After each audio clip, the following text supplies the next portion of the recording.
You're listening to the Weekly Brew. During our college football preview podcast in August, we welcomed ESPN Central Texas's Paul Catalina on as the show's first guest. We're glad to have Paul back on the show. Paul, now that football season is over, how have you been doing? All right. I'm fully involved in basketball now, so baseball's coming up. So I've got that to look forward to. So yeah, I mean, there's never really an off season for me. So I'm always happy when football season's over because it means I can take a breath. I mean, I was at the Super Bowl in San Francisco, or Super Bowl week, all that week. So that's hectic and takes all my energy. So once that's over, I'm fine with it. I'm good. It never really stops. Well, that's good that it doesn't stop. And, last time we were on, it was more positive, previewing the college football season, who we thought would make the college football playoffs. And unfortunately, now we're bringing you back in a time in which it's not necessarily the best news. Now, I just for the record, for those of you that don't know, I attended Baylor University, worked there in the athletic department for 3 years, and back in August when we spoke, Sam Ukwuachu was going through trial, and a few days after we spoke, he was convicted of rape. And just a few weeks ago, ESPN ran a story on Outside the Lines, kind of profiling Baylor University and how they've mishandled, essentially some of these rape cases. And it's made national headlines over the past few weeks. Some have even called for President Ken Starr to resign. I'm curious, since you live in Waco, since you work at ESPN Central Texas, what is the vibe right now in Waco, and what can you tell us about the mood in the city and surrounding that university? Well, I would say the vibe, people are stressed out about it and upset. They want answers. I think that's the thing. That there have been press releases. I don't think Baylor has, and I've said this on my show, so it's not like I'm breaking any new ground here, but they have not done a good job of keeping everybody kind of in the loop as things have gone on. Now, they can't talk during this investigation. Legally, it would be silly for them to just come out and say what everybody wants to hear all the time. People need to understand that. But a little bit of progress reports and a little bit more compassion than they've shown would be nice. There's not much they can do, but a little more than the bare minimum would have been nice. I think that's what people are wanting to hear. And now it's kind of it's expanded past the athletic department in that the latest allegation of someone whose case wasn't handled well was a girl who was raped by just another student. So it's not necessarily that they're protecting football players. It kind of shows that, as a university, maybe they don't have a handle on how to do it the right way, no matter who is making the accusation.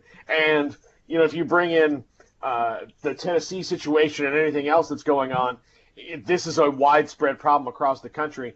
But that doesn't matter to Baylor. It matters for Baylor that Baylor has a problem, and that's what they need to focus on. What do you make of the school issuing a press release on Super Bowl Sunday, kind of saying that they were, felt bad about the situation, that they were trying to work toward it? And then also this past Friday, the Board of Regents met, said that they were going to take action, essentially offering more counseling, more services. But again, that was a press release that was issued late on Friday afternoon. It seems like Baylor and their communications team are almost trying to, I don't want to say sweep it under the rug, but that's what it appears like to me. Well, look, and those 2 days, and you guys, look, Austin, you're in PR, Kevin, you're a sports writer. You know what a news dump is. You know when the times are when people aren't supposed to be looking, and those two look a little bit like news dumps, but or a lot like news dumps.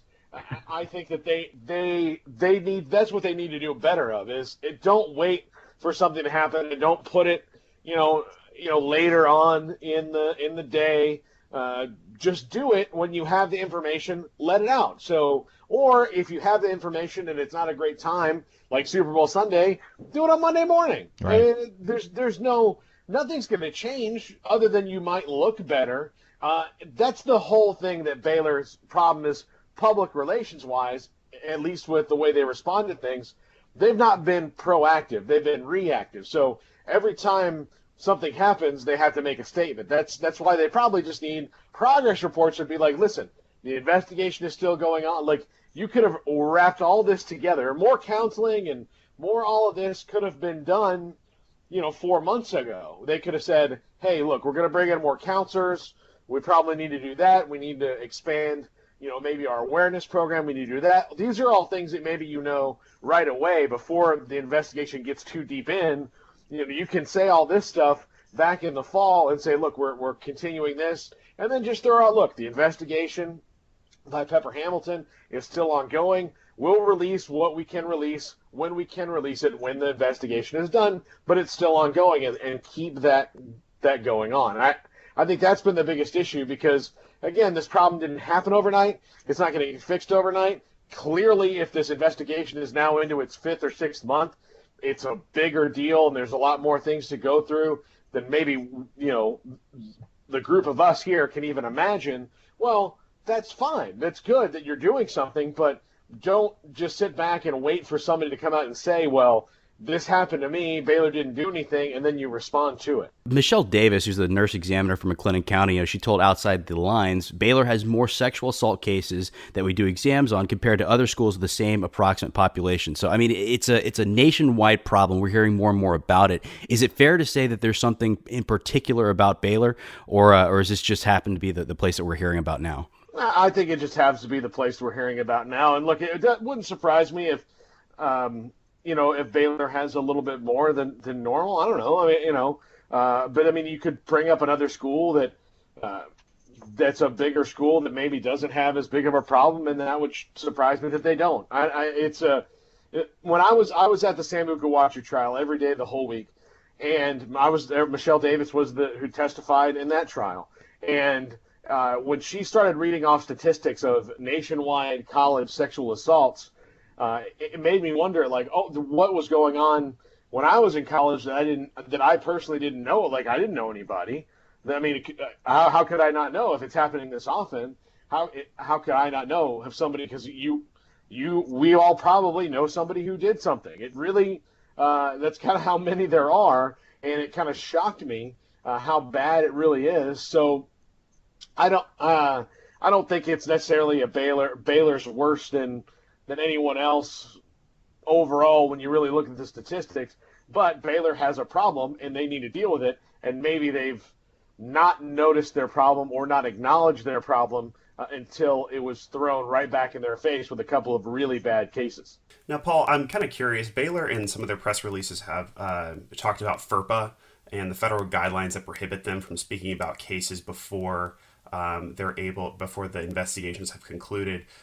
Do you think that they're kind of hiding behind that and just not taking enough steps quickly enough, or what can you tell us about how that's playing into the situation? They're going to keep using FERPA, believe me, and trying to get information from them and asking questions. They use FERPA all the time, whether it's this or anything else. FERPA is a thing that Baylor uses all the time, and the state just told them that they don't have to release, because they're a private institution, that they don't have to release the results of the external investigation. If they don't want to, they can keep doing that. They don't have to release the salaries of the coaches. They don't have to release the salaries of their employees, like Texas A&M or Texas Tech would have to do. They can continue to keep that under the roof, and they can quote FERPA.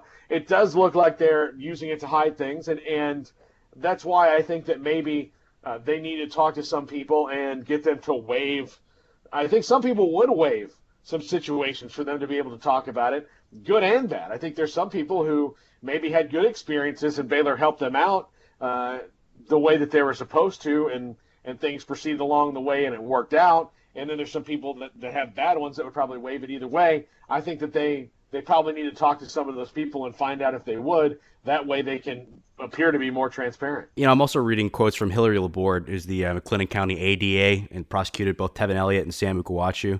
And she says, I do think the way Baylor is treating them affects whether they go to the police, which could mean that there may even be an underreporting of incidents. And how would you characterize the way that Baylor is treating, and is that something that's going to change in the near future? And this is just my opinion, and this is what I gleaned from being at the Sam Ukwuachu trial. Hillary, I do think that there is a little bit of, it's a he said, she said, you better not do this, you better be ready. And they kind of lay out all the details of everything that's going to happen to them, to make, I think in their mind, to make sure that they want to go ahead with it. But sometimes it's not, the victim doesn't want to hear formulaically what's going to happen to them when they go to when they go to the police, they want to hear that everything's going to be okay. And then when they go to the police, even though it's going to be hard, they're doing the right thing. I think that's kind of where it goes askew. And, and it's hard, in the Sam Ukwuachu case individually, I think that she got the sense because she was over at his house after midnight. And I think that kept coming up in her school investigation was, well, why were you over there anyway? Why were you over there anyway? Well, it doesn't matter. I mean, I know she might have been the victim might have been a little naive herself, but again, no is no, no matter if it happens at 1:35 a.m. or 1:35 p.m., it doesn't matter. So that's where it kind of gets askew, and I think that's where they kind of make them feel like, well, you're not completely on my side because you're asking me these questions that don't make it feel like you believe me.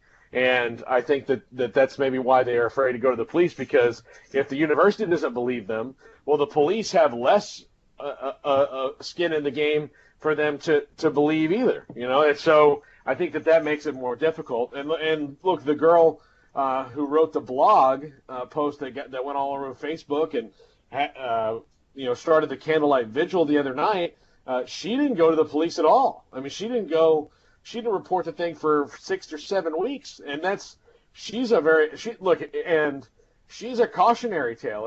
If you've been raped, that's usually something you should do right away. And with Tevin Elliott's victims and Sam Ukwuachu's victim, they all went pretty much right away and got a rape kit done and DNA and all those things.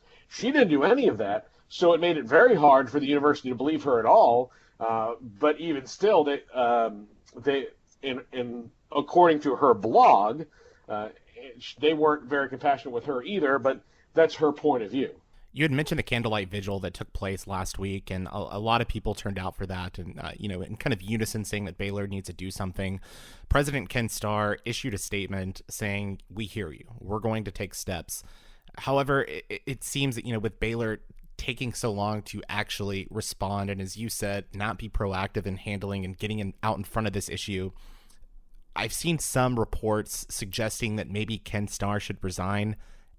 How do you feel about that statement? Do you think Ken Starr should step down, or do you think something is ultimately going to happen with the administration at the university? Look, the Board of Regents loves Judge Starr, and he's done a very good job at Baylor in almost every other regard when it comes to these things. It's just that this is going to be a big black eye on his time as the president, no matter what. I think saying for him to resign is a little bit premature, in that a lot of this stuff. A lot of the things being reported, Tevin Elliott, that happened when he was on the job for, 3 months. So let's take a step back before he's the one who gets fired, because in the long run, and I think a lot of the reason that a lot of that pressure is coming on is because the girl who wrote the blog says that she met with him, although she doesn't have a lot of documentation of stuff that's gone on. So again, I'm not saying she's lying, and I would never say she's lying, but before she has one meeting, and before we do that, let's see what he and the rest of the administration come up with. There are going to be people who do lose their jobs. I think the one person in the crosshairs for a lot of people is Bethany McCraw, who is the dean of discipline. I don't want judicial affairs or something.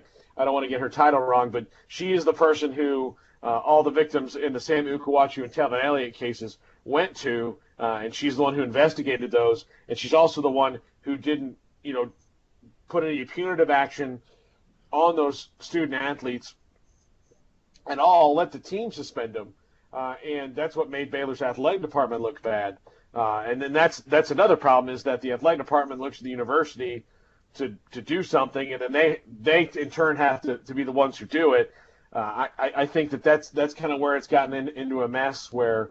It's not so bad to suspend someone from school pending the outcome of a trial. That covers you a lot more than, well, pending the outcome of a trial, we'll determine what happens then. No, suspend somebody pending the outcome of the trial. If they happen to be innocent, they can come back to school and everything's fine. But sometimes, that's the better thing to do. She, I think, is going to get looked at for sure, because she's the one who's been testifying in both trials. She's the one who did the investigation. She's the one who was mentioned in the OTL report. So that all being said, some other people maybe in that department will get looked at. But I think before it gets to Ken Starr, there's some other people. Because, again, he's the president. He's supposed to know as much as he can, but he can't know about all 14,000 students and what's gone on in this incident and that incident and this one. That's awful hard for him to be in his purview. That's why he has people underneath him that are supposed to take care of that. That, I think, will happen before Judge Starr steps down. Paul, kind of switching gears a little bit, I'm curious about the systemic issues, kind of in the broader cultural context of all this. There was a case in Tennessee where a lawsuit has been brought against the university for some incidents that happened in regards to the football team and sexual assault.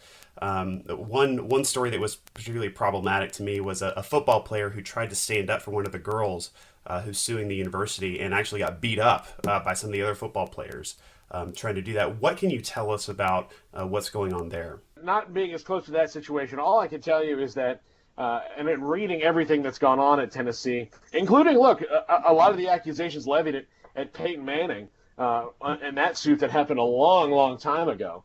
But since Tennessee has a systematic problem when it comes to sexual assault in the athletic department, and football money drives many universities, no more so than Tennessee, that's got a 100,000 seat stadium that they've got to fill. And I think that they've got a problem, and no matter what you read and about Tennessee, they've got a problem with reporting, with victim support, with anything that you talk about, especially when it comes to that football team. And you think about it, and for what? Since they won a national championship in 1998, that was my freshman year in college. I know because they beat my team, Florida State, and I was there. Okay, since then, they've done nothing but make bad decisions when it comes to football. So what are you protecting? Who are you protecting on this team, really, to do this? Clean it up, get it out, and then move forward, and you'll be really better good off point. for it. I mean, what are you protecting? You're protecting, and look, and not that it makes it better, but it's easier to understand a Jameis Winston type situation where a team's about to win a national title and they said, listen, we're by this guy 100% pending the outcome of the legal thing, and he's innocent until proven guilty because he's the Heisman Trophy winner and they're about to play in the national title game, than it is we're behind these guys who are 6-6 or 5-7 every year. That's what doesn't make sense to me. And it doesn't make sense. I mean, I know that it doesn't make a difference. If you're guilty, you're guilty. But what are they protecting? Like what, just go ahead and clean it up all the way. And look, and I'm not supporting anybody staying on the team if they're a sex offender, but you understand that more than just keeping people on the team for no reason. It's just, we just don't want the team to look bad. You're going to look bad either way. The only way out is through. Just get it done with. I mean, clean it up, admit your problem, and move on. People will be much more ready to accept you if you do that, as opposed to, well, we don't know, what's going on here. You've got now 6 lawsuits because of the way you've handled it. I mean, that to me, that shows a bigger systematic issue that they've got to fix. Now, one of the teams that you cover a lot is the Dallas Cowboys, and with Tony Romo having some injury issues, there's been a lot of talk about Robert Griffin or possibly Johnny Manziel coming to the team. And speaking specifically of Johnny Manziel, I mean, he's had a disastrous last few months. I mean, stemming from the helicopter chase almost in Fort Worth, the assault charges brought on by his ex-girlfriend Colleen Crowley. I mean, to me, it's just a sad situation overall, and I don't think he ends up with the Cowboys. But what can you tell us about that situation, and then possibly the Cowboys bringing in a free agent quarterback? If there are 32 teams in the NFL, which there are, if any one of the 32 teams wants to bring Johnny Manziel in, they're not doing a favor for Johnny Manziel. Johnny Manziel needs to be in one place and one place only, and he needs to be the one who goes there because that's where he's at right now. He needs to be in rehab. That's where he needs to be. Playing football right now should be the furthest thing from his mind, which it maybe is because the guy seems to just want to party all the time. And it's a scary situation, and I hope for his sake that he gets into some treatment and winds up doing well because if he wants to have a football career at all, he needs to get clean. I don't think he realizes that. I know I can say pretty surely that in 2016 he will not play for the Cowboys. Now, Jerry Jones could surprise us all, and if Johnny starts doing the right thing, and the Cowboys have kind of been the place for, Jerry's home for wayward football players. Greg Hardy and Tank Johnson and Pac-Man Jones and Demetrius Underwood, Alonzo Spellman. The list goes on. Yeah, the list goes on and on. So there's lots of guys, and Jerry, and they have the department that Calvin Hill oversees and about making sure guys are doing the right thing. Josh Brent, so like lots of guys like that, but it's just something they don't need to do. And I think they learned maybe from Greg Hardy that they got involved in the Greg Hardy business, and I don't think that really helped them all that much. And I believe after those photos came out, all his bravado about being innocent didn't matter anymore, and he kind of finally saw how the world saw him, and it really affected his playing, which it should have. I'm glad it did. I'm glad that the world saw. I mean, he was able to see what the world saw and go, oh my gosh, okay, well, there's less people on my side now because now they know what I did, and I can drop this. And he kind of dropped the charade a little bit, but it affected him on the field, and the Cowboys were worse off for him being there because they had a good situation, a good locker room. They brought in a guy who's a little bit toxic from the outside, who works really hard. I can tell you that from watching him at practice. Nobody works harder than Greg Hardy, but that doesn't matter when off the field you're such a bad person that all the questions are going to be not only just about how he is off the field to him, but to the team. How do you feel about having this dirtbag 3 lockers down? I do think, though, on the other end of the spectrum, that if Robert Griffin III cannot find a place where he is going to be a part of a starting competition, that Jerry Jones will bring in Robert Griffin III. I do think that is real, but I do think that Robert will go through every opportunity he has to start throughout the league before he does that. So will it be Philadelphia, San Francisco, Denver, places like that need a starting quarterback? I think he'll look at all those places. Brock Osweiler probably going to be the starter in Denver, but that doesn't mean that they can't bring in RG3 to compete with him. And if RG3 is healthy in Gary Kubiak's offense, which likes to emphasize rollouts, I don't know if that's not a bad thing altogether for him to wind up in Denver or in San Francisco with Chip Kelly and his offense. If Colin Kaepernick's relationship with that team can't be repaired and they part ways with him and he's off to somewhere else, San Francisco would be a good place for him. But ultimately, I do think the Cowboys might be where he ends up because he may want to say, look, I'll be a backup for a year or two. In Dallas, maybe that could be a situation if Tony Romo gets injured again where I take the reins and Tony Romo retires and I'm close to home and people like me again and it's all good. Again, we have Paul Catalina from ESPN Central Texas here on the Weekly Brew podcast. And Paul, you are an elite company. You are one of the only 2-timers that we've had on this show. So we definitely appreciate you joining us again on the Weekly Brew podcast. And for those that might not be familiar with your work or want to learn more about what you do, where can they find you online and social media?